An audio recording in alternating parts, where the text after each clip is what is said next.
जय शिवराय मित्रांनो, मुख्यमंत्री माझी लाडकी बहीण या योजनेच्या अंतर्गत एक अतिशय आणि महत्त्वाचा असा अपडेट आहे।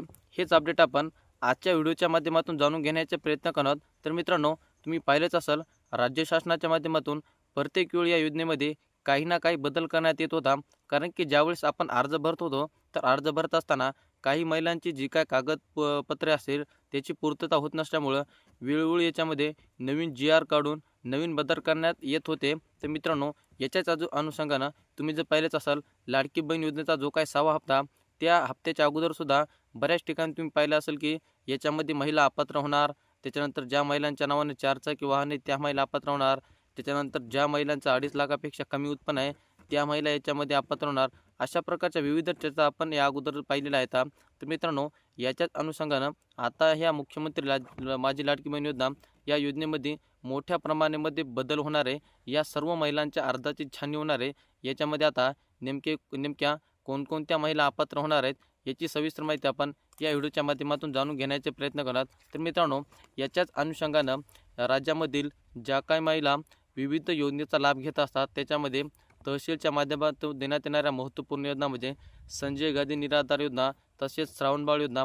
या योजनेच्या अंतर्गत ज्या काही महिला पात्र आहेत तर अशा सर्व महिला याच्यामध्ये अपात्र केल्या जाणार आहे। कारण की त्या महिलांच्या खात्याला हे आधार खातं DBT असल्यामुळं त्या महिलांना जे काय लाडकी बहीण योजनेचा हप्ता असेल, जे काय लाभ असेल, तर तो इथून समोर मिळणार नाही। त्याच्यानंतर दुसरं एक सर्वात महत्त्वाचं म्हणजे ज्या महिलेच्या नावानं 4 चाकी वाहन असणार आहे तर अशा महिलांना सुद्धा याच्यामधून सरळ अपात्र केलं जाणार आहे। त्याच्यानंतर तुम्ही पाहिलंच असाल, बऱ्याच महिला असतील की त्यांच्या नावाने 4 चाकी वाहने असतील, याच्यामध्ये फक्त शेतीसाठी जे काही ट्रॅक्टर आहे ते ट्रॅक्टर वगळता इतर कोणतंही 4 चाकी वाहन असू द्या, तर ह्या सर्व महिला याच्यामधून अपात्र केल्या जाणार आहेत। त्याच्यानंतर तुम्ही पाहिलंच असाल, ज्या काय परराज्यातील महिला असतात किंवा ज्या महिलांचे लग्न झाले ते माहेरी असते, तर त्यांच्या नावामध्ये सुद्धा तफावत आपण पाहिले। आधार कार्ड नाव अलग, त्याच्यानंतर बँकेच्या पासबुकवर नाव अलग, तर अशा महिलासुद्धा याच्यामधून थेट अपात्र केल्या जाणार आहेत। कारण की तुम्ही पाहिलंच असाल, ज्या महिलांचे लग्न झालेत तर त्यांचं पासबुक आणि आधार कार्ड हे दोन्ही वेगवेगळे। जर तुमच्या आधार कार्डावर चुकीचं नाव असेल आणि बँकेच्या पासबुकवर जर अलग नाव असेल तर ह्यासुद्धा महिला याच्यामधून अपात्र करण्यात येणार आहेत। त्याच्यामुळं ज्या महिलांचे खाते म्हणजे आधार कार्ड आणि बँकेचं पासबुक दोन्हीवर नाव चुकीचं आहे तर त्यांनी लवकरच आपले नाव हे दुरुस्त करून घ्या, जेणेकरून तुम्ही याच्यामध्ये अपात्र होणार नाहीत आणि तुम्ही पात्र होऊन तुम्हाला येणारा पुढील हप्तासुद्धा त्या महिलांच्या खात्यामध्ये जमा होऊ शकतो।